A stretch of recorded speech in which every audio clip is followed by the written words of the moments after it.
आज अंतर्राष्ट्रीय महिला दिन मनाने वाले बहुत सारे हमारे भाई और बहनों, एक जोरदार सबको जिंदाबाद। जरा जोर से हाथ उठाइए, मुट्ठी बंद कर दीजिए। जात पात पंथ प्रांत मजहब के पार हम सब तो ये स्त्री पुरुष समता के नांदी और संकल्प के साथ आज यहाँ उपस्थित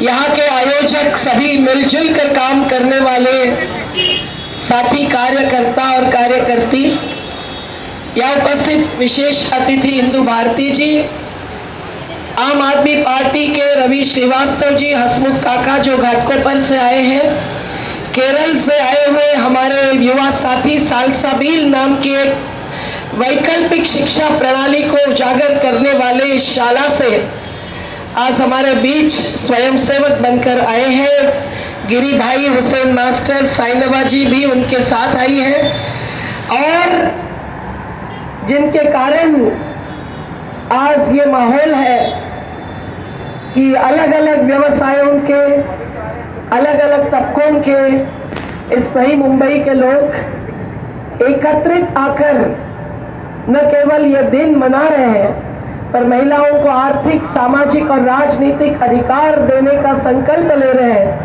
वो बहुत सारे जन आंदोलनों में अगुवाई करते हुए आज पिछले दशकों के सामाजिक कार्य के बाद प्रत्यक्ष राजनीतिक हस्तक्षेप के लिए उतरे हुए संजीव साने जी, आप सबको बहुत बहुत बधाई अंतर्राष्ट्रीय महिला दिन की।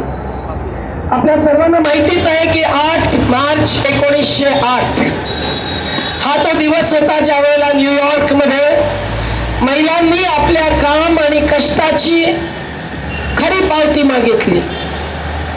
विशिष्ट काळापर्यंतच महिलांना काम करायला द्यावं आणि त्यांचं शोषण टाळावं। मैं हिंदी में बोलती हूँ क्योंकि मुझे दिख रहा है कि बहुत सारे लोगों को नहीं समझ में आएगा। हमारे केरल के साथी भी आए हैं और ये अपनी राष्ट्रभाषा है। मैं राज ठाकरे जी का प्रांतवाद नहीं मानता। तो ये बहुत महत्व की बात है साथियों कि न्यूयॉर्क में 1908 में महिलाओं ने जबकि हमारे उनके आर्थिक शोषण के खिलाफ संघर्ष शुरू किया, तब उन्होंने राजनीतिक मतदाता बनने का अधिकार भी मांगा और पाया। आज हम उन महिलाओं को सलाम करते हैं। जबकि अमेरिका को एक साम्राज्यवादी राष्ट्र माना जाता है, तब भी अमेरिका के अंदर ये समता और स्वातंत्र्य की बात जब भी और जितनी चली है उसको दुनिया ने सराहा है। और अंतर्राष्ट्रीय महिला दिन को मनाने की बात उसी 1908 से चलती आई है और कितना कुछ माहौल इस दिन बनता है। हमने महाराष्ट्र के आराध्य दैवत जिनको कहते हैं, उन छत्रपति शिवाजी महाराज को फूल हार चढ़ाया, प्रणाम किया, इसलिए क्योंकि उनकी माता जिजाई से लेकर कल्याण के सूबेदार की बहू तक उन्होंने जो महिलाओं का सम्मान किया वो अभूत है इस देश में और इस दुनिया में। शिवशाही तो आज भी हम चाहते हैं, पर शिवशाही में अगर लोकशाही नहीं होगी, अगर जनतंत्र नहीं होगा, तो शिवाजी का नाम लेकर फूलहार चढ़ाकर हम कुछ भी साबित नहीं कर सकते। ये बात आज कहना इसलिए जरूरी है क्योंकि इस देश में एक बाजू महिलाओं का सम्मान की परंपरा रही है, लेकिन वो सम्मान अगर देवी या दासी के रूप में दिया जाता है तो हम महिलाओं को वो नामंजूर है। क्या सभी महिला ये मंजूर करती है? हम इंसान हैं, हम इस देश के 50% नागरिक हैं, हम इस देश के 50% मतदाता हैं। ये बात अलग है कि भ्रूण हत्या के रूप में जब बिहार में लाखों और महाराष्ट्र में भी, कोल्हापुर जैसे जिले में और गुजरात में सबसे अधिक भ्रूण हत्याएं हो रही है और हमारे पुरुषों के साथ का जनसंख्या के रूप का रिश्ता जबकि 1000 में कहीं 999 हुआ करता था, तो 1000 में 800 गुजरात जैसे राज्य में है। तो हम लोग ये जीने का अधिकार और जिंदगी का सम्मान महिलाओं के नाते पा रहे हैं या नहीं, इस सवाल का जवाब इस देश से, इस नवी मुंबई के नागरिकों से भी चाहते हैं। उसे लेके बिना हम महिला नहीं रह सकती है। आपको बताया रवि भाई ने, आपको बताया कविता में कि ये महिलाओं का सम्मान जन्म से शुरू होना जरूरी होता है। कोई बेटी हो या कोई बहू हो, इनमें अगर सास और ससुर फर्क नहीं करेंगे तो होगा महिलाओं का सम्मान। चाहे अपनी बहन हो या अपने साथ काम करने वाली हमारी कंपनी या नौकरी में लगी हुई साथी सहकारी, अगर हम दोनों में फर्क नहीं करेंगे तो बंद होगा महिलाओं पर अत्याचार। अगर हम अपने पत्नी के साथ साथ अपने इर्द गिर्द में, रेलवे में, बस में, कहीं किसी भी बाजार में या बस में चलने वाली महिला का भी एक उपभोग की वस्तु के जैसा नहीं, पर एक जीती जागती औरत और इंसान के रूप में उसके देह नहीं, उसके भोग को नहीं, उसके योगदान को परखेंगे और मानेंगे तो हमसे, हर पुरुष से होगा महिला का सम्मान। आज यही मूल्यों को हम खोते जा रहे हैं। ये मूल्यहीनता साथियों जो पैसा और बाजार से आई है, उसका चित्र आप अलग अलग पोस्टरों में, बैनर्स पे देखते हैं। महिलाओं को एक उपभोग की वस्तु माना गया तो फिर किर्लोस्कर इंजन के लिए भी एक अर्धनग्न महिला का चित्र दिखाया जाना क्या हमें मंजूर है?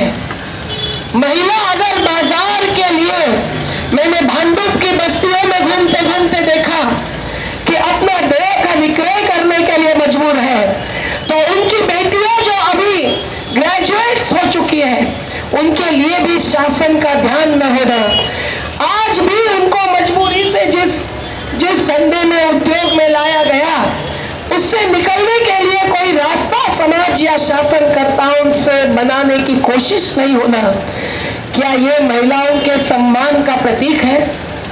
हमारी महिलाएं जो अभी बड़ी संख्या में मानखुर्द में इकट्ठी आई होगी, जो गरीब बस्तियों की है, जो गुंडा नहीं है, जो कभी गुंडागर्दी नहीं करती, जो कभी जातीय या मजहबी दंगों में शरीक नहीं होती, जो अपनी बेटी को भी पढ़ाने के लिए जंग छेड़ती है, जो घर की नौकरानियां हैं, जो अलग अलग कंपनियों में उत्पादन का कार्य कर रही है, जो अलग अलग सेवाओं में लगी हुई है, और जिसको पानी कम से कम चाहिए, शौचालय है के बराबर नहीं के बराबर, उस बस्ती में रहती है जहां कोई प्राइवेसी, कोई आजादी नहीं है, लेकिन फिर भी ठीक ठाक तैयार होकर हमारे हर रैली में, जैसे आज पहुंचेगी आजाद मैदान, बड़ी संख्या में अपने बच्चियों को लेकर शामिल होती है।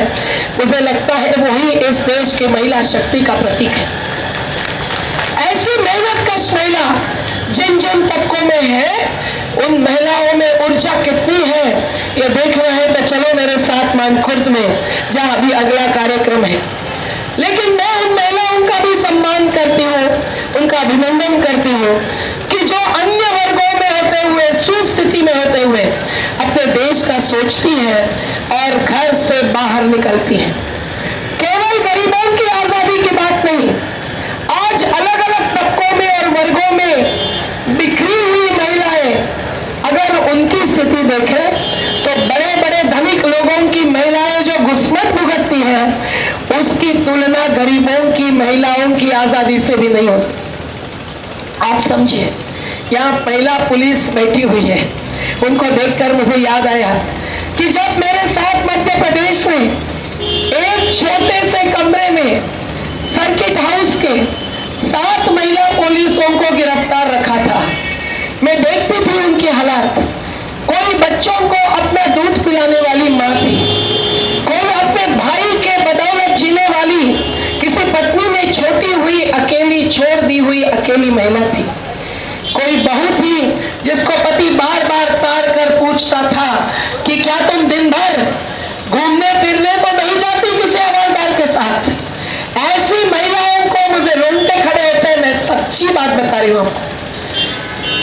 मुझे जो खाना खिलाते थे विशेष सर्किट हाउस में जेल में रखा हुआ था। हमारी 200 महिलाओं को पानी से निकालकर जेल में बंद रखा था।